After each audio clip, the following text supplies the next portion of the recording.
জাতীয় ঐকমত্য কমিশনে আছেন মেহেদী হাসান, সরাসরি যুক্ত হচ্ছি তার সাথে।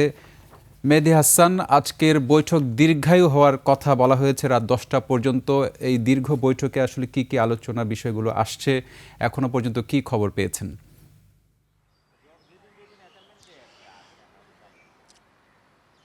ধন্যবাদ রক্তিম। আপনি যেমনটা বলছিলেন, আজকে আলোচনার বিষয় মূলত তিনটি: নাগরিকের মৌলিক অধিকার সম্প্রসারণ, পুলিশ কমিশন এবং রাষ্ট্রের 4 মূলনীতি। তো এই বিষয়গুলো নিয়ে, রাষ্ট্রের 4 মূলনীতি নিয়ে এর আগে একাধিক দিন আলোচনা হয়েছে, 2-3 দিন আলোচনা হয়েছে, কিন্তু কোনো সুরাহায় পৌঁছতে পারেনি কমিশন।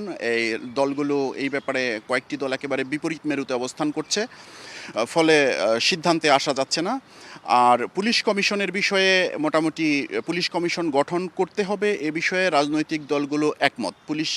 পুলিশকে দলীয়করণ করা হয়েছে, দলীয় পেটোয়া বাহিনীতে পরিণত করা হয়েছিল, সেখান থেকে পুলিশকে বের করে আনতে হবে, পুলিশের পুনর্গঠন করতে হবে, পুলিশকে যাতে কাজ করতে পারে তার জন্য একটি স্বাধীন শক্তিশালী কমিশনের ব্যাপারে প্রতিটি দলই একমত পোষণ করেছে। কিন্তু এই কমিশন কিভাবে গঠিত হবে এ নিয়ে দলগুলোর মধ্যে যথেষ্ট ভিন্নমত লক্ষ্য করা যাচ্ছে।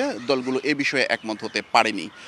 আর নাগরিকের মৌলিক অধিকার সম্প্রসারণের যে বিষয়টি, সেই বিষয়টি এখনও আলোচনা হয়নি। তো আপনি যেটা শুরুতেই বলছিলেন, আজকে রাত 10টা পর্যন্ত সংলাপ চলবে। সংলাপ আসলে একেবারে শেষের পর্যায়ে চলে এসেছে, আর হয়তো 2-1 দিন হবে। তারপরে আপনি যেমনটা আপনার বলছিলেন যে কয়েকদিনের মধ্যেই, 31 জুলাইয়ের মধ্যেই জাতীয় সনদ তৈরি করতে চায় ঐকমত্য কমিশন, সিদ্ধান্তে আসতে চায়। সেক্ষেত্রে আসলে সংলাপ আর খুব বেশি দিন হবে না।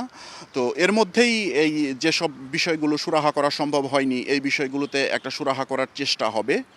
তো কিছু বিষয়ে হয়তো একেবারে ঐকমত্যে পৌঁছানো হয়তো সম্ভব হবে না, এবং যেসব বিষয়ে ঐকমত্যে পৌঁছানো সম্ভব হবে না, আগেই বলা হয়েছিল, সেগুলো ওইভাবেই বলে দেওয়া হবে যে ঐকমত্যে পৌঁছানো সম্ভব হয়নি। রক্তিম। অসংখ্য ধন্যবাদ। মেহেদী হাসান যুক্ত হয়েছিলেন আমাদের সাথে ফরেন সার্ভিস একাডেমি থেকে।